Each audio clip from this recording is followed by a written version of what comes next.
సంఖ్యాకాండం 24:17 అన్యుడైన ప్రవక్త బిలాము గారు ప్రవచించిన ప్రవచనం.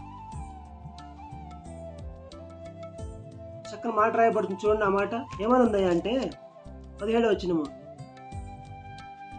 ఆయనను చూచుచున్నాను గాని ప్రస్తుతమునున్నట్టు కాదు, ఆయనను చూచుచున్నాను గాని సమీపమునున్నట్టు కాదు. నక్షత్రం యాకోబులో ఉదయించును, రాజదండం ఇశ్రాయేలులో నుండి లేచును. ఆయన ఒక దర్శనాన్ని చూశాడు, దేవుని యొక్క ఆలోచన ఎరిగి ఉన్నాడు, దేవుని యొక్క ప్రవచనాన్ని చూస్తూ వచ్చాడు. అది సమీపంగా ఉన్నట్టు కాదు. ఆ నక్షత్రం చూస్తూ ఉన్నాను, అది సమీపంగా ఉన్నట్టు కాదు. అది నక్షత్రం యాకోబులో ఉదయిస్తుంది, రాజదండం ఇశ్రాయేలులో లేచును.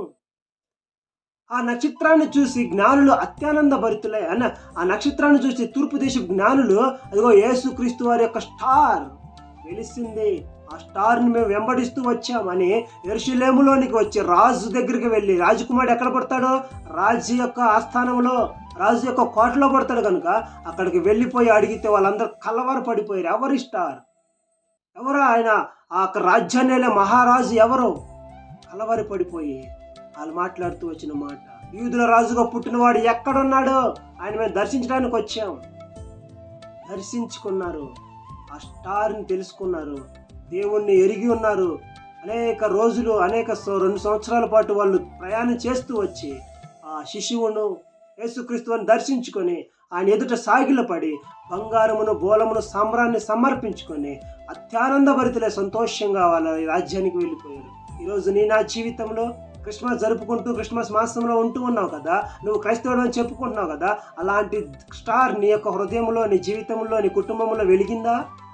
వెలిగించబడ్డావా? ఆరిపోయావా? నా జీవితంలో రాజదండము ఇశ్రాయేలు నుండి లేచును అన్నాడు కదా, స్టారు నక్షత్రం యాకోబులో ఉదయిస్తుందన్నాడు కదా.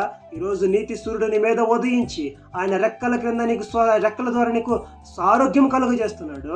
అలాంటి అనారోగ్యంగా స్థితిలో ఉన్నటువంటి, మానసికంగా ఆర్థికంగా శ్రమల్లో, ఇబ్బందులు, ఇరుకుల్లో, రోగంలో ఉన్నటువంటి నీ యొక్క మీద నీతి సూర్యుడు ఉదయించబోతున్నాడు. ఆయన రెక్కలు నీకు ఆరోగ్యమును కలగజేయబోతున్నాయి. ఈ మాట నువ్వు నమ్మినట్లయితే దేవుని యొక్క దేవదేవులను నువ్వు పొందుకుంటావు. అటు కృప దేవాదేవుడు నీకు నాకు అనుగ్రహించి మనందరిని దీవించి ఆశీర్వదించి ఆయన రాజ్యవ్యాప్తి కొరకు మనందరిని వాడుకొనును గాక.